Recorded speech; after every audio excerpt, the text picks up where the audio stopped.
അവസാനം നമ്മുടെ നാടിന്റെ നായകനായിട്ട് ലാലേട്ടൻ വയനാട്ടിലേക്ക് എത്തി. അദ്ദേഹം കരിപ്പൂര് വിമാനം ഇറങ്ങി. അപ്പൊ അദ്ദേഹം ആ ഫ്ലൈറ്റ് ഇറങ്ങിയ വരവ് അതിന്റെ വീഡിയോ നമുക്ക് കാണാം. ഏഷ്യാനെറ്റ് ന്യൂസ് പുറത്തുവിട്ട ഒരു വീഡിയോ ആണ് ഞാൻ പ്ലേ ചെയ്യുന്നത് വിത്ത് ബീജിയം. അതേ ക്ലിപ്പ് അങ്ങനെ തന്നെ ഞാൻ പ്ലേ ചെയ്യാനാണ്. ഇവിടെ ജസ്റ്റ് ഞാൻ കാണിക്കാം.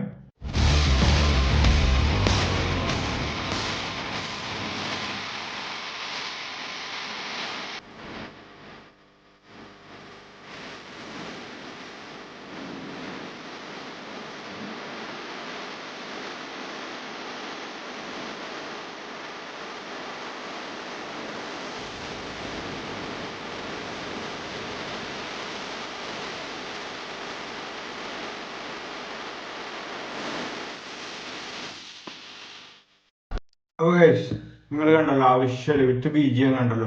ഇപ്പൊ ഈ വിഷ്വല് കണ്ടപ്പോ ഇപ്പൊ എനിക്കാണെങ്കിലും തോന്നിയത് എന്ത് ഷോ ആണ് ഇങ്ങേരി കാണിക്കണത്. എന്താ ഇങ്ങേരി വരുന്ന ഒരു ദുരന്ത ബാധിത പ്രദേശത്താണോ അല്ലെങ്കിൽ വേറെ വല്ല എന്താണ് ഒരു ഇനോഗ്രേഷനോ അല്ലെങ്കിൽ അങ്ങനെ എന്തെങ്കിലും കാര്യത്തിന്, അതായത് ഒരു VVIP എയർപോർട്ടിൽ വന്ന് റിസീവ് ചെയ്യണ പോലെയാണ് എനിക്ക് ഈ വീഡിയോ കണ്ടപ്പോൾ തോന്നിയത്. സൈനികരെല്ലാരും കൂടി കണ്ടപ്പോൾ. അപ്പൊ ഇതിന്റെ കമന്റ് സെക്ഷനും അതെ അത്യാവശ്യം നല്ല രീതിക്ക് ഇതേ രീതിക്ക് ചിന്തിച്ചവര് തന്നെയാണ് ഇതിന്റെ കമന്റ്സും കാര്യങ്ങളൊക്കെ നമ്മുടെ സീക്രട്ട് ഏജന്റ് ഒക്കെ വീഡിയോ ആക്കിയിട്ടുണ്ട്. ഞാൻ അതൊന്നും എടുത്ത് ക്ലിപ്പ് ഒന്നും ആക്കുന്നില്ല.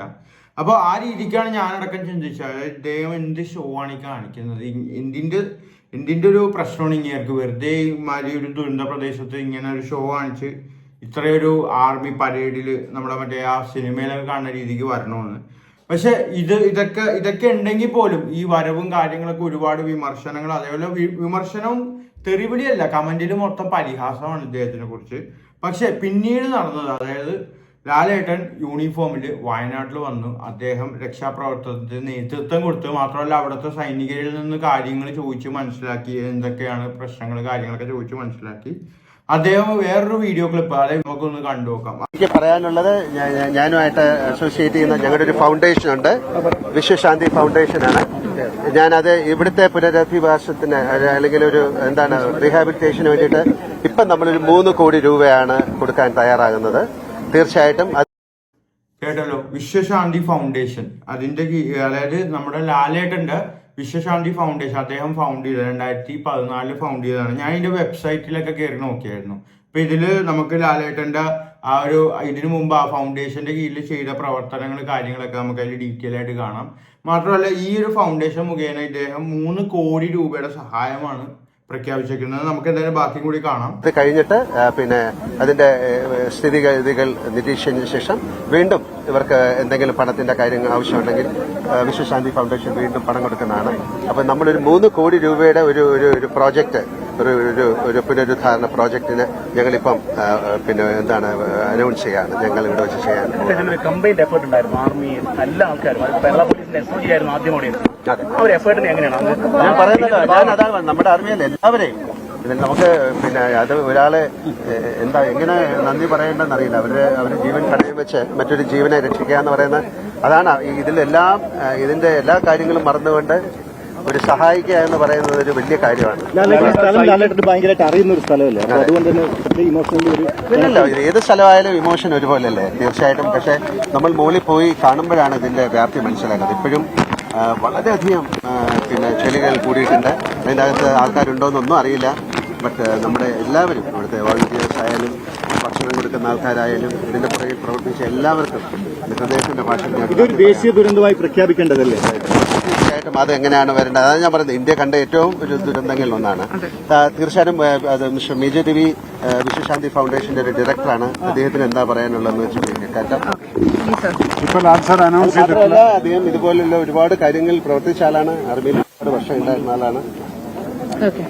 വിശ്വശാന്തി ഫൗണ്ടേഷന്റെ മാനേജിംഗ് ഡയറക്ടർ എന്ന രീതിയിൽ അദ്ദേഹം അനൗൺസ് ചെയ്തിട്ടുള്ള ഈ 3 കോടി എന്ന് പറയുന്നത്, ഇത് വളരെയധികം മനുഷ്യസ്നേഹികളായിട്ടുള്ള കുറെ ആളുകൾ ഞങ്ങളുടെ വിശ്വശാന്തിയിലുണ്ട്.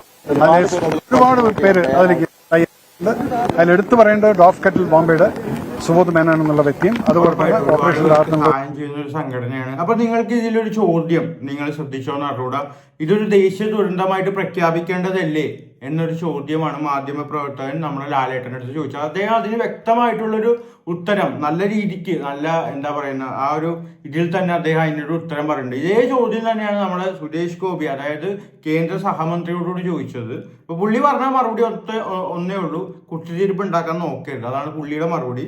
അപ്പൊ ഇതേപോലെ നമുക്ക് എന്താ പറയുക, ഇതേപോലെ ഹാൻഡിൽ ചെയ്യാൻ പഠിക്കണം. കാരണം ഏറ്റവും കൂടുതൽ നമുക്ക് വേണ്ടത്.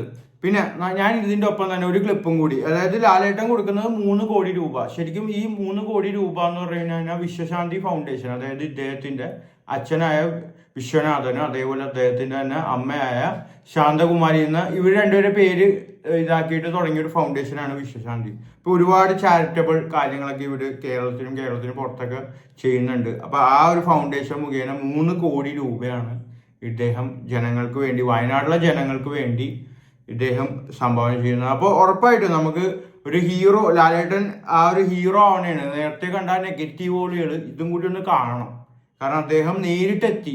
ഇപ്പോൾ ഒരുപാട് സിനിമാക്കാർ അവർക്ക് ആവുന്ന രീതിയിൽ സംഭാവന ചെയ്തിട്ടുണ്ട്. ഇപ്പം മമ്മൂക്ക ആയാലും അതേപോലെ തന്നെ ഫഹദ് ഫാസിൽ, നസ്രി, അങ്ങനെ എല്ലാവരും സഹായം ചെയ്തിട്ടുണ്ട്. പക്ഷെ ഒരു സിനിമാ നടൻ ആയിട്ട് ആ നേരിട്ട് വയനാട് നടന്ന സംഭവത്തിലെത്തിയത് നമ്മുടെ ലാലേട്ടൻ മാത്രമാണ്. പിന്നെ ഇതിന്റെ ഒപ്പം തന്നെ ഞാൻ ഒരു വീഡിയോ കൂടി പ്ലേ ചെയ്യുന്നുണ്ട്. അത് വേറെ ആരുടെയും അല്ല, നമ്മുടെ ബോച്ചയുടെയാണ്. അദ്ദേഹത്തിന്റെ ഒരു വീഡിയോ ക്ലിപ്പും കൂടി ഞാൻ ജസ്റ്റ് പ്ലേ ചെയ്യുന്നുണ്ട്. അതും കൂടി നമുക്ക് എന്തായാലും ഒന്ന് കണ്ടു നോക്കാം. ഇത്രയും കാലം ഉണ്ടാക്കിയ 10 സെന്റ് ഭൂമി, വീട് ഒക്കെ പോയി, കുടുംബാംഗങ്ങൾ പോയി. ഇനിയിപ്പോൾ നിങ്ങൾ എവിടെ ഈ ക്യാമ്പിൽ എത്ര കാലം ജീവിക്കും? ഞങ്ങൾ വഴിയാധാരമാണ്. പിന്നെ എല്ലാവർക്കും ആവശ്യം വീടാണ്. ഈ ഭക്ഷണം ഇതും ഒക്കെ ഇഷ്ടം പോലെ ആയിപ്പോൾ വീടിനപ്പോൾ നമ്മൾ ബോച്ചെ 1000 ഏക്കറിൽ 100 കുടുംബങ്ങൾക്കുള്ള വീട് വയ്ക്കാനുള്ള സ്ഥലം കൊടുക്കാൻ തീരുമാനമായിട്ടുണ്ട്. ഇനിയും ആവർത്തിക്കുന്നുള്ള ഉറപ്പാണ്. പ്രകൃതി നമുക്ക് തടയാൻ പറ്റില്ല. ചില സമയത്ത് ഒരുമിച്ച് ഹെവി റെയിൻ കേട്ടല്ലോ. ബോച്ചയുടെ വക സംഭാവന 1000 ഏക്കർ വീട് പണിയാനായിട്ടുള്ള സ്ഥലം അദ്ദേഹം ഓഫർ ചെയ്യുന്നുണ്ട്. അപ്പൊ ബോച്ച സത്യം പറയുന്ന അദ്ദേഹത്തിന് ഒരുപാട് വിമർശനങ്ങൾ, ബോച്ചെന്നല്ല നമുക്കറിയാലോ സോഷ്യൽ മീഡിയയിൽ എല്ലാ ബിസിനസ്സുകാരും, ഇപ്പൊ യൂസഫ് അലി തൊട്ട് ബോച്ച തൊട്ട് എല്ലാവരെ കുറിച്ചും പല വിമർശനങ്ങളും ഉണ്ട്. പക്ഷെ അതേ ഒരു സഹായത്തിനായിട്ട് ഇവര് മാത്രമേ നമുക്ക് ഏറ്റവും പെട്ടെന്നായിട്ടുള്ളൂ, അല്ലെങ്കിൽ ഇവരുടെ പൈസയേ ഉള്ളൂ ഒരു സഹായത്തിനാണെങ്കിൽ. ഇപ്പൊ യൂസഫ് അലി 5 കോടി കൊടുക്കുന്നുണ്ട്, അതേപോലെ അദാനി 5 കോടി കൊടുക്കുന്നുണ്ട്, അതേപോലെ ഇപ്പൊ ലാലേട്ടൻ 3 കോടി, അങ്ങനെ സഹായങ്ങൾ ഇവരൊക്കെ ചെയ്യുന്നുണ്ട്. പിന്നെ ബോച്ചേനെ അന്വേഷിച്ച് കുറച്ച് ദിവസങ്ങളായിട്ട് ഒരാൾ നടക്കുന്നുണ്ട്, നമ്മുടെ മറുനാടൻ TV. അങ്ങേർക്ക് പിടികൊടുത്തിട്ടില്ല നമ്മുടെ ബോച്ചയെ. പക്ഷെ ബോച്ചയുടെ ഒരു മഹത്വം എന്ന് പറഞ്ഞാൽ വയനാട് ഇങ്ങനെ ഒരു ദുരന്തം ഉണ്ടായപ്പോൾ തന്നെ നമ്മുടെ ബോച്ച അവിടെ എത്തി. അപ്പോൾ hats off to Boche and Lalettan. കാരണം ഇവര് നേരിട്ട് ആ ഒരു ഇങ്ങനെ ഒരു പ്രശ്നം നടന്നപ്പോൾ അവിടെ നേരിട്ട് എത്താൻ ഇവരൊരു മനസ്സ് കാണിച്ചു. നമുക്കറിയാം രാഹുൽ ഗാന്ധി, അതേപോലെ ഇവര് ബോച്ചെ, ലാലേട്ടൻ, ഇങ്ങനെ കുറെ മഹത് വ്യക്തികൾ അവർ വരാനും അവിടെയുള്ള ആൾക്കാരായിട്ട് നേരിട്ട് സംസാരിച്ച് അവരുടെ പ്രശ്നങ്ങൾ മനസ്സിലാക്കാനും ഇവരൊക്കെ ഒരു സമയം കണ്ടെത്തി. അത് വളരെ വലിയൊരു കാര്യമാണ്. കാരണം അവിടെ ഈ ഒരു ക്യാമ്പിൽ താമസിക്കുന്നവർക്കൊക്കെ ഒരു ആശ്വാസം പകരാനായിട്ട് കാര്യങ്ങൾക്കൊക്കെ ഇവരൊക്കെ ഹെൽപ്പ് ചെയ്തിട്ടുണ്ട്. അതേപോലെ നമ്മുടെ മുഖ്യമന്ത്രിയും ക്യാമ്പിലേക്ക് വന്നു. പക്ഷെ അദ്ദേഹം അകത്തേക്ക് കയറിയില്ല. ഞാൻ വിഷ്വൽസ് കണ്ടതിൽ അദ്ദേഹം ക്യാമ്പിൽ വന്നെന്ന് മാത്രമേ ഉള്ളൂ. അദ്ദേഹം ചെളിയായതുകൊണ്ട് അകത്തേക്ക് കയറിയില്ല.